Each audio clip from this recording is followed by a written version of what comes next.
अस्सलाम वालेकुम and welcome to all the students of 12th class. आज हम सबसे पहला यूनिट जो है फिजिक्स का वो शुरू करने जा रहे हैं जिसका नाम है इलेक्ट्रोस्टैटिक्स।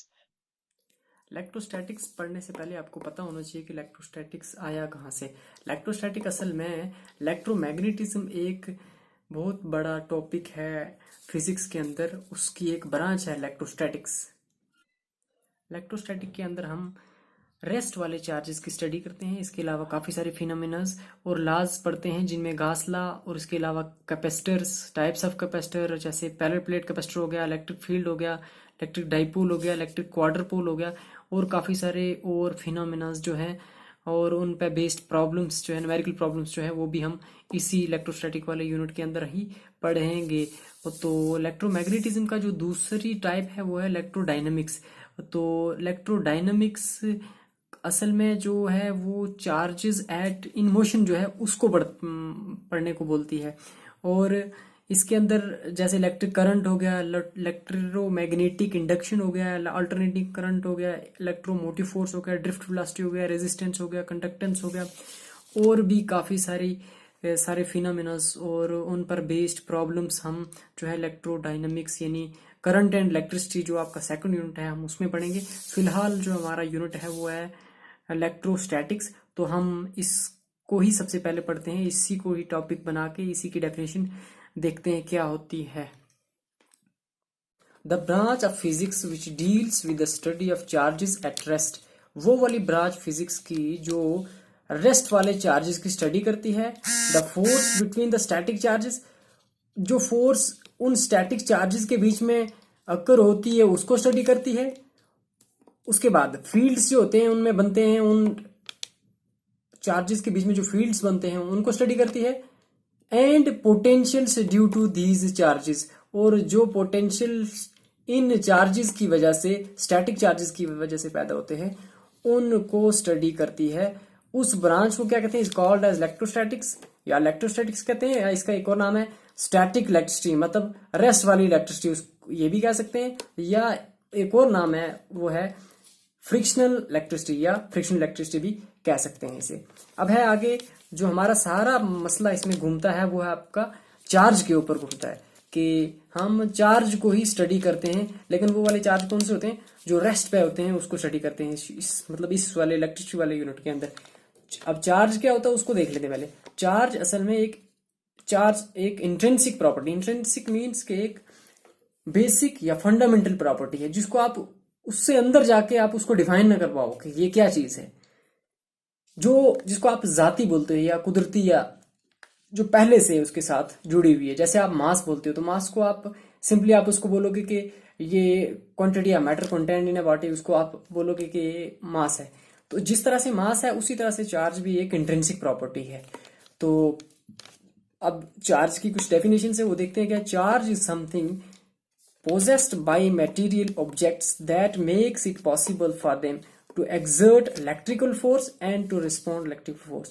चार्ज असल में एक प्रॉपर्टी होती है या एक खासियत होती है किसी भी चीज की जो उसको इस काबिल बनाती है कि बाहर से अगर कोई इलेक्ट्रिकल फोर्स आ रही है या तो उसको मुकाबला कर सके, तो या कोई और बाहर ऑब्जेक्ट जो है उसके ऊपर जो है इलेक्ट्रिकल फोर्स लगा सके या एक्सर्ट कर सके और या उसको रिस्पॉन्ड कर सके। ठीक है, तो उसके बाद अगला जो टॉपिक है वो है हमारा इलेक्ट्रिक चार्ज का। छोटा छोटा टॉपिक है, हम अभी ये बेसिक ही शुरू हो रहा है, हम आगे जाके बड़े टॉपिक्स की तरफ बढ़ेंगे।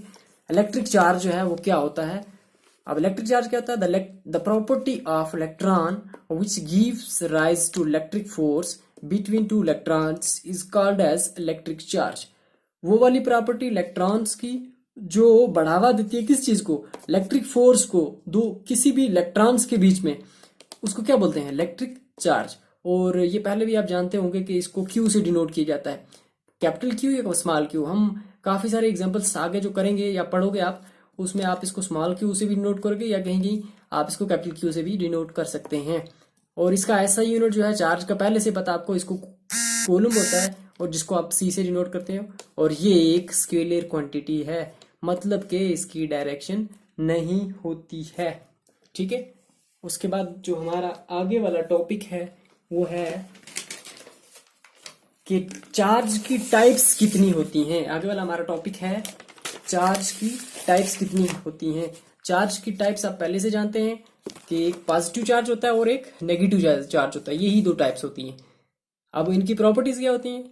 इनकी प्रॉपर्टीज ये हैं कि like charges always repel each other, ठीक है, एक जैसे चार्जेस रिपेल करते हैं यानी, और जो अनलाइक चार्जेस होते हैं वो अट्रैक्ट करते हैं। जैसे ये पॉजिटिव पॉजिटिव है तो ये रिपेल करेंगे, पॉजिटिव नेगेटिव तो ये अट्रैक्ट करेंगे, और नेगेटिव नेगेटिव है ये भी रिपेल करेंगे, ठीक है। ये आप पहले 10th क्लास में पढ़ चुके होंगे और उससे पहले वाली क्लासेस में भी शायद पढ़ चुके होंगे, ये दोहराने की जरूरत नहीं है। अब है जी कंजर्वेशन ऑफ चार्ज।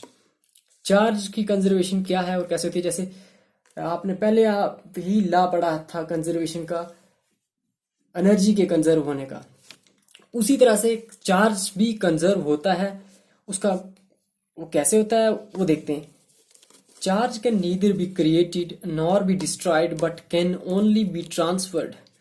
चार्ज ना ही बन सकता है और ना ही खत्म हो सकता है, लेकिन एक जगह से या एक चीज से दूसरी चीज में ट्रांसफर किया जा सकता है। ये चार्ज की प्रॉपर्टी है। अब इसको दूसरे लफ्जों में क्या कह सकते हैं? The total charge of an isolated system is constant. कि किसी भी आइसोलेटेड सिस्टम, अभी आइसोलेटेड सिस्टम कौन सा हो गया? वो वाला सिस्टम जिसके अंदर से बाहर कोई ट्रांसफर ना हो सके, चार्ज का ट्रांसफर ना हो सके, ना बाहर से अंदर आ सके कोई चीज कोई चार्ज, और ना ही अंदर से बाहर जा सके, उसको हम एक आइसोलेटेड सिस्टम कहते हैं।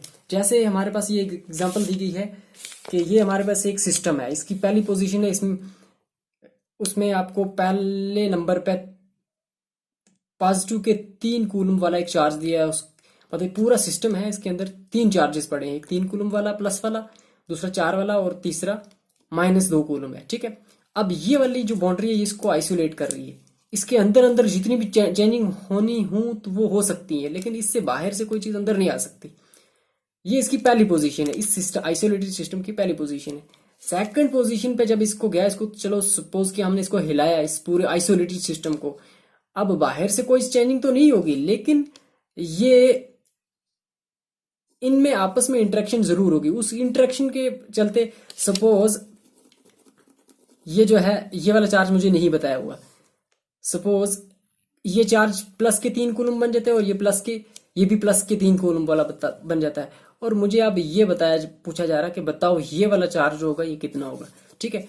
तो ये चीज बताई जा रही है कि ये वाला सिस्टम जो है आइसोलेटेड है, और ये उसकी 2 स्टेट्स हैं। पहली स्टेट में वो उसकी ये पोजीशन थी, उसके अंदर ये चार्जेस थे, और दूसरी स्टेट के अंदर ये 2 चार्जेस हमें दिए हुए, तीसरा चार्ज फाइंड आउट करना है। लेकिन ये दोनों जो आपको पोजीशंस दी हुई है या दोनों स्टेट्स दी हुई है, ये एक ही आइसोलेटेड सिस्टम की है। तो हम चेक कर लेते हैं कैसे निकालेंगे। सपोज ये हमारा Q1 है, हमारा चार्ज, प्लस ये Q1 है, एक है, 3 चार्जेस हैं, तो Q1 plus Q2 plus Q3। Suppose ये Q1 है, ये Q2 है और ये Q3 है, ठीक है।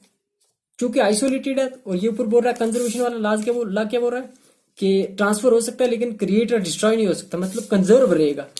जितना इधर चार्ज है उतना इसमें ही रहना चाहिए, ठीक है। तो ये बराबर होगा किसके? सपोज हम इसको Q0 से डिनोट कर लेते हैं, Q1 कर लेते हैं, ठीक है।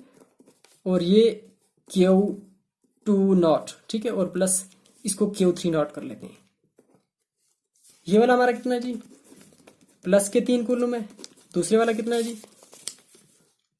प्लस के 4 कूलम है। और ये वाला कितना है जी? प्लस ऑफ -2 कूलम है, ठीक है। तो Q1 कितना है यहाँ? प्लस के 3 कूलम, और ये कितना है? प्लस के 3 कूलम, और ये हमारे पास नहीं पता, हम इसको ऐसे का ऐसे ही क्वेश्चन मार्क में ही रखेंगे, ठीक है। अब देखें 4 कूलम और 3 कूलम कितने हो गए? 7 कूलम, और plus into minus is -2 coulomb, और 3 और 3 कितने हो गए? 6 कूलम्स, ठीक है। और ये प्लस ये जो क्वेश्चन मार्क जो हमें निकालना है वो हम ऐसे ही रहने देंगे। 7 में से 2 कितने आ गए? 5 कूलम, और ये आपका कितना आ गया? 6 कूलम और प्लस क्वेश्चन मार्क, ठीक है। अब ये हम इस तरफ लेंगे पूरे term 6C plus this one equal to 5C, which further implies that यहाँ से क्वेश्चन मार्क जो हमें निकालना वो कितना हो जाएगा? 6C पार गया तो ये क्या? 5C minus 6C। Which further implies that this question mark will be equal to what 5c minus 6c, 5 में से 6 निकले माइनस, माइनस का 1 कूलम, तो ये माइनस का 1 कूलम होगा। ये वाला चार्ज जो है ये माइनस का 1 कूलम होगा, ये वाला। ठीक है, तो इसका मतलब क्या हुआ कि हमारा जो चार्ज था जो सिस्टम की दोनों पोजीशंस पे, पहली पोजीशन पे और दूसरी पोजीशन के अंदर हमने देखा कि दोनों पोजीशन पे जो ऑन द होल अगर देखा जाए तो सिस्टम का चार्ज जो है वो एक जैसा रह रहा। अब इस पूरे सिस्टम का जो चार्ज है वो कितना है जी, 4 3 7, 7 में से 2 गए 5 कूलम, और इसका भी, ये भी, इस सिस्टम का भी जो है 3 3 6, इसमें से 1 चले गए 5। मतलब ये सिस्टम तो एक ही है, इसकी पोजीशंस अलग अलग हैं। पहले पोजीशन ये है कि हमारे पास ये सिस्टम था, इसमें ऐसे ऐसे चार्ज था। जब हमने सपोज दूसरी बार इसको हिलाया, इसमें इंटरेक्शन हुई कुछ, तो इन चार्जेस में कम ज्यादा हो गई। ये माइनस प्लस के 3 कूलम हो गए और ये प्लस के 3, और ये माइनस का 1 रह गया। ठीक है, अब अगर हम इन दोनों को चेक करेंगे तो दोनों का जो ऑन द होल अगर सम देखेंगे चार्जेस का, वो एक जैसा है। इधर जितना इधर है उतना ही इधर है। तो ये था हमारा आज का लेक्चर, जो कि आज के लिए काफ़ी है।